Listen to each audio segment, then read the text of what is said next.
Sa bawat tagumpay, may mga sakripisyong kinakailangang harapin. Sa dokumentaryong ito, bibigyan liwanag natin ang buhay ng mga estudyanteng patuloy na naghahanap ng balanse sa pagitan ng pag-aaral, pagtatrabaho at personal na buhay. Mula sa mga working student na nagtataguyod ng kanilang mga pangarap habang binubuhay ang kanilang mga pamilya, hanggang sa mga full-time student na hinaharap ang hamon ng academic kompresyon at mental na kalusugan. Ating susuriin ang kanilang araw-araw na pakikibaka. Paano nga ba nila nababalanse ang mga responsibilidad? Ano-ano kaya ang mga pagsubok na kanilang kinakaharap? At paano nga ba nila nasusuklian ang kanilang mga sarili sa mga pangarap sa gitna ng mga hamon sa buhay? Sa videong ito, may ilan tayong in-interview ng mga estudyanteng working student at full-time student. Ating alamin ang kanilang mga saloobin kung paano nga ba nila napagsasabay ang trabaho, pag-aaral at personal na buhay. My name is Shilin, 22 years old, service school. I am Jomar Jobson. My age is 25. My work is Sbarro Kitchen. I am Leify Shaabot, 22 years old, and I'm a student full-time. Po si John Michael I. Humacchio, 22 years old. Academics and part ako ng Central Student Government. Ano yung nagtulak sa'yo? Bakit ka nag-working student? Actually, nung nag-apply ako as a service crew, parang trip-trip lang talaga naming magkakaibigan. Pero habang tumatagal, parang nagugustuhan ko din kasi nga, nabibili ko yung wants ko. Para panustos na rin sa mga gastusin ko sa bahay. Kaya naghanap ako ng trabaho as a student na rin. Ano yung mga naranasan mo maghihirap while nag-work ka as a student? Siguro yung time na hindi ako nakakapag-comply, especially nung pandemic, kasi parang mas nag-focus ako sa work. Kasi syempre parang may mga deadline tayo sa diba? So yung iba hindi ko nakakomply na nag-lead ng pagiging irregular ko. So sa kasi sa work, full hours ka doon, 8 hours, minsan 10 hours pa nga, OT, tapos papasok ka pa yung pamilya. Tapos yung hobby mo, ipapasok mo pa. Tapos lalo nakapagod siya, nakaka-third mo. Naisip mo bang i-give up yung isa sa mga responsibility mo para makapag-focus sa isa? hindi. Hindi. Kasi feel ko kaya ko naman siyang pagsabayan since yung work ko super flexible niya sa mga students. Kaya ko naman pagsabayin yung trabaho sa talaga minsan may mamimiss ka pa rin sa school kahit na pinagsasabay mo pa rin yun. Ayon sa ating mga working student, hindi hadlang sa kanila pagsabay ng pag-aaral dahil mayroon silang time management upang mabalanse ang kanilang pag-aaral at trabaho. Ipagpatuloy lang nila, kung kaya nilang pagsabayin nila para lang ma-achieve nila yung goal nila.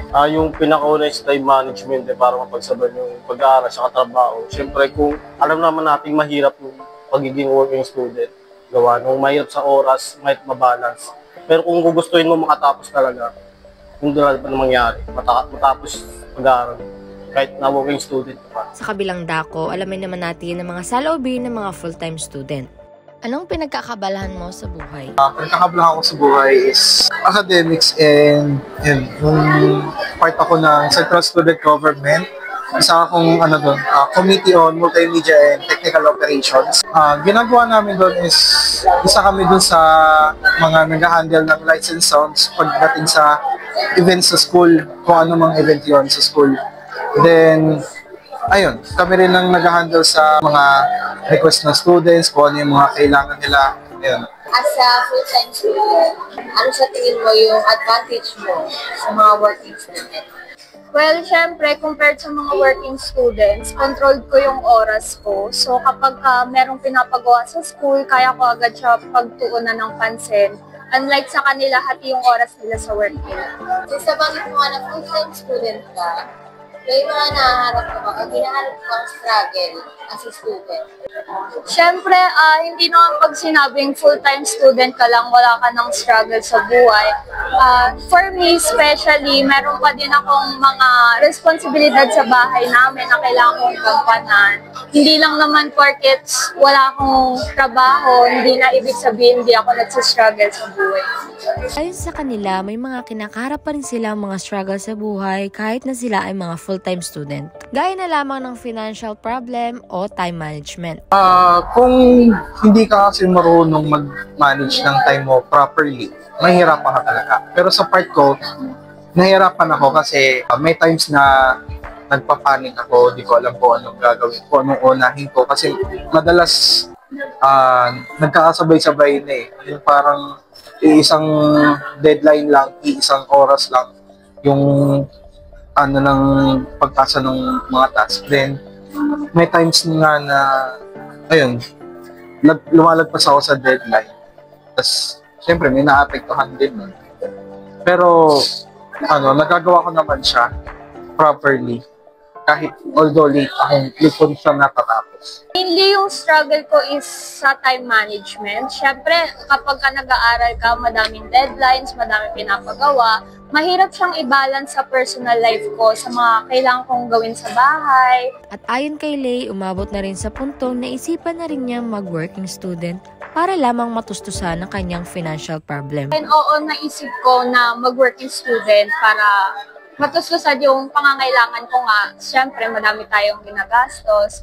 Pero since sinusuportahan naman ako ng pamilya ko sa pag-aaral ko, what's priority ko yung pagbutihin yung pag-aaral ko. May mga times ba na naisip mo na i-give up yung CSG officer para makapag-focus sa school or studies? Yung sa banggit mo nga na nahihirapan kang pagsabay mo.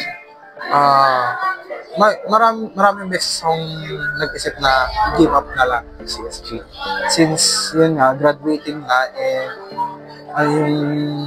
yung hirap is hindi na ganun, hindi na biro yung hirap ng mga task. Pero yung nabuo kong band sa kanila sa CSG, hindi, parang ang hirap na i-let go. Parang nasa ano ko na, parang nasa katawan ko na body, parang part na siya ng body clock ko na mag-duty tapos tumulong sa mga tasks, sa mga events. And ayun, napagsasabay ko naman, dati naman is 3 nga na pagsabay ko, nagtrabaho ako before, part ng CSG and ACADS. So, ang nangyari lang is, syempre, isa talagang kailangan akong i-give up, which is nung time na yun, give up ko muna yung trabaho. Parang, since kaya naman na ulit ng nanay ko na tumulong sa akin kahit pa paano, give up ko muna kasi medyo hindi na rin maganda sa katawan ko yung sa part sa akin ng pagtatrabaho. Kasi tawag dito, nauubos na kumbaga. Ano yung mga gusto mong sabihin na inspirational messages sa mga students or mga nagbabalak mag-CSE dito sa school? Message, advice sa kanila. Harapin nyo lang kung gusto nyo maging parte ng CSG talaga and natatakot kayo, harapin nyo lang kasi isa din yun sa rules ng pagiging college. Kailangan pag humarap ka pag may gusto ka gusto mo makamit, harapin mo kasi hindi naman na siya tulad ng dati na kung gusto mo yung lalapit sa iyo. Kumbaga parang ikaw mismo magkakabol sa gusto mo, mapa-ahas man yan, mapa-organization man yan, ikaw at ikaw pa rin ang lalapit, ikaw ang magkakabol.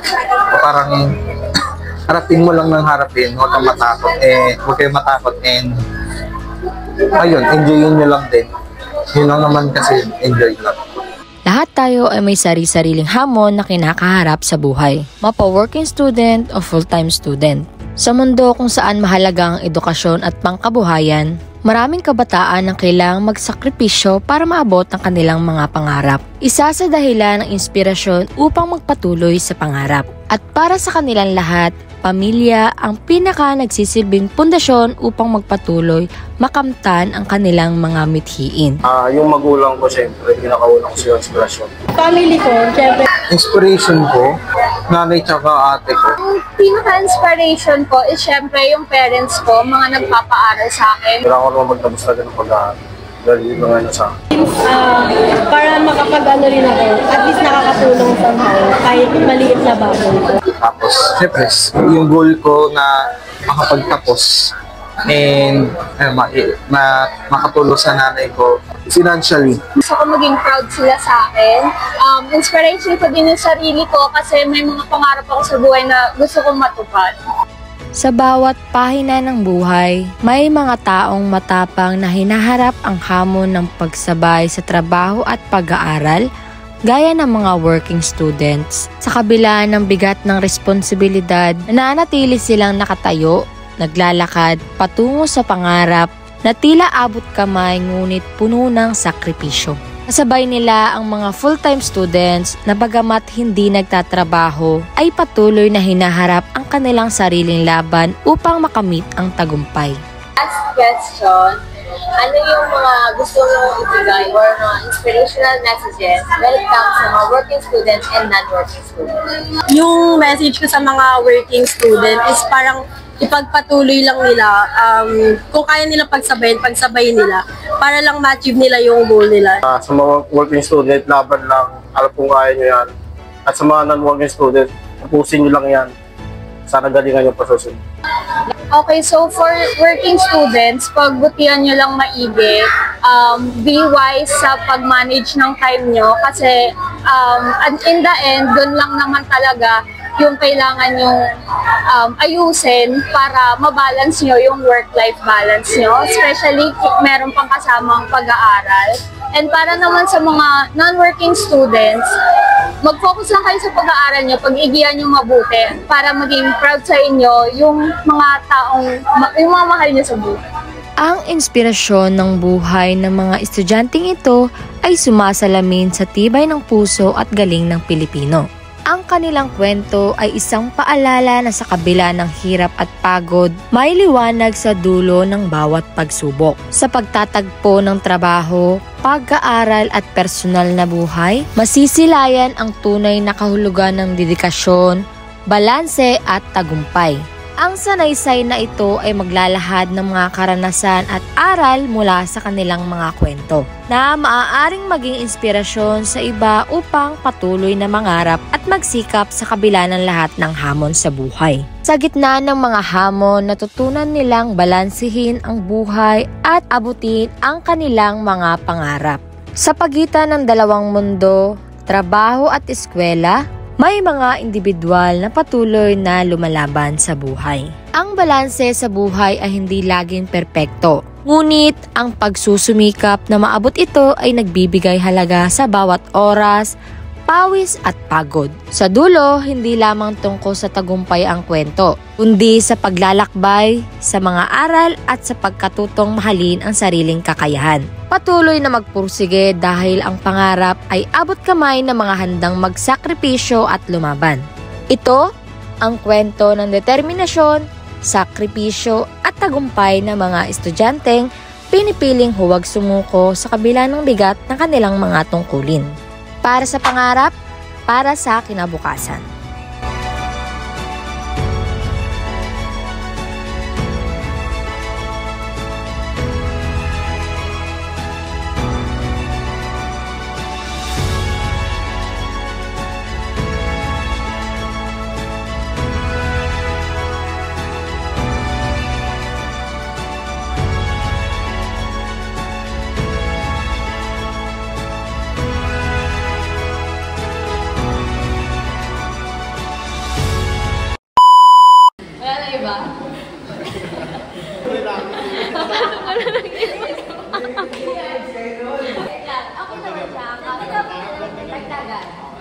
Sa friends, parang walang kwenta naman yung struggle.